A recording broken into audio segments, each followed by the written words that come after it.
Kim Chu, isinugod sa ospital matapos maaksidente sa magpasikat rehearsals.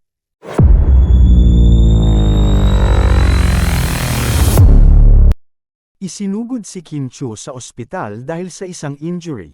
Ibinahagi ni Kim sa kanyang Instagram ang litrato kung saan siya ay nakasakay sa isang ambulance habang dinadala papuntang ospital. Ayon sa isang staff mula sa programang It's Showtime, nagkaroon ng injury si Kim habang nag-eensayo para sa kanilang segment na Magpasikat. Sa tila pagmamadali nilang matapos ang kanilang performance at pagsasanay, naging abala sila dahil malapit na ang kanilang pagtatanghal sa susunod na linggo. Sa kabila ng mga pagsubok, patuloy ang pagiging abala ni Kim Chu. Bukod sa kanyang rehearsals, may mga taping pa siya para sa kanilang bagong pelikula kasama si Paolo Avellino. Siya rin ay may mga endorsement shoots at regular na hosting sa iba't ibang events. Ipinakita ni Kim ang kanyang dedikasyon sa trabaho sa kabila ng mga hamon na kanyang kinahaharap.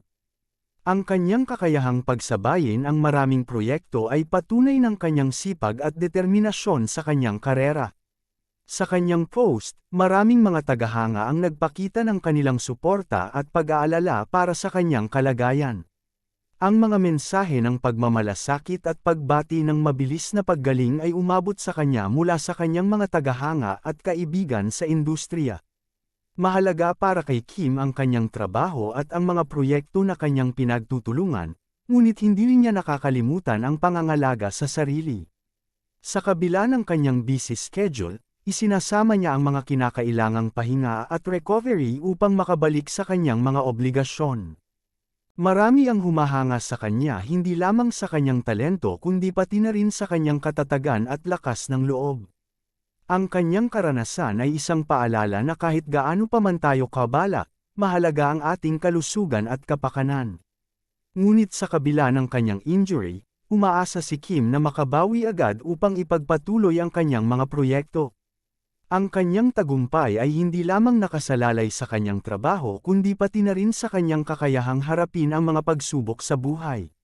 Ang mga ganitong pangyayari ay nagpapakita na ang buhay ng isang artista ay hindi palaging madali. Kasama ng mga tagumpay ay ang mga hamon at sakripisyo. Ngunit sa tulong ng kanyang pamilya, kaibigan, at mga tagahanga, siguradong makakabawi siya sa lalong madaling panahon. Sa paglipas ng mga araw, inaasahan na muling makikita si Kim na mas masigla at handang-handa sa kanyang mga susunod na proyekto. Ang kanyang mga tagahanga ay patuloy na nagdarasal para sa kanyang mabilis na paggaling at pagbabalik sa entablado. Sa kabila ng mga hadlang, patuloy na nagiging inspirasyon si Kim sa marami.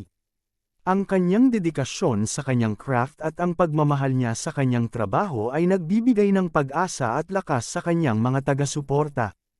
Ang kanyang karanasan ay nagtuturo sa atin ng kahalagahan ng pagsusumikap, ngunit hindi rin dapat kalimutan ang pag-aalaga sa sarili. Muli, umaasa ang lahat na sa kanyang pagbabalik, makikita natin si Kim na mas malakas at mas handa sa mga susunod na pagsubok sa kanyang karera.